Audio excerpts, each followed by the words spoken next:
20ನೇ ತಾರೀಕು ದೇವರಾಜ ಅರಸುರವರ ಹಾಗೂ ರಾಜೀವ್ ಗಾಂಧಿರವರ ಎರಡೂ ಜಯಂತಿಗಳ ಆಚರಣೆ ಮಾಡಬೇಕಾಯಿತು. ಕಾರಣಾಂತರದಿಂದ ಇವತ್ತು ಆಚರಣೆಯನ್ನು ಮಾಡ್ತಿದ್ದೀವಿ. ಈ ಒಂದು ಜಯಂತಿಯ ಶುಭಾಶಯಗಳನ್ನು ನಮಗೆ ಕೊಡ್ತಾ ಇವಾಗ ದೇವರಾಜ ಅರಸುರವರು ಒಬ್ಬ ಅಭಿವೃದ್ಧಿ ಅಧಿಕಾರ ಮತ್ತು ಹಿಂದುಳಿದ ವರ್ಗಗಳ ನಾಯಕ.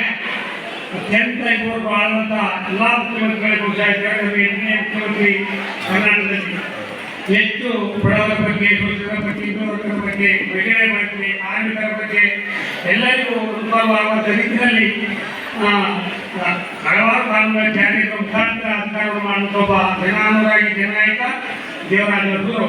ಹಾಗಾಗಿ ಅವರನ್ನು ನಾವು ಎಲ್ಲರೂ ನೆನೆಸ್ಕೊತೀವಿ. ತಾನು ಎಷ್ಟು ವರ್ಷ ಅಧಿಕಾರವನ್ನು ಮಾಡಲಿಕ್ಕೆ ಹೆಚ್ಚಾಗಿ ಎಷ್ಟು ವರ್ಷ ತಾನು ಜನಸೇವೆ ಮಾಡೋ ಬಾರಿ 8 ವರ್ಷಗಳ ಕಾಲ ಕರ್ನಾಟಕದ ಮುಖ್ಯಮಂತ್ರಿಯಾಗಿದ್ದು ನಮಗೆಲ್ಲರೂ ಗೊತ್ತಿದೆ.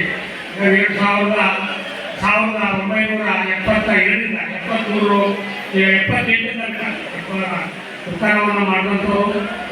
ಅವರು ಕರ್ನಾಟಕವನ್ನು ಮೈಸೂರನ್ನು ಕರ್ನಾಟಕವಾಗಿ ಘೋಷಣೆ ಮಾಡಿದಂಥವರು.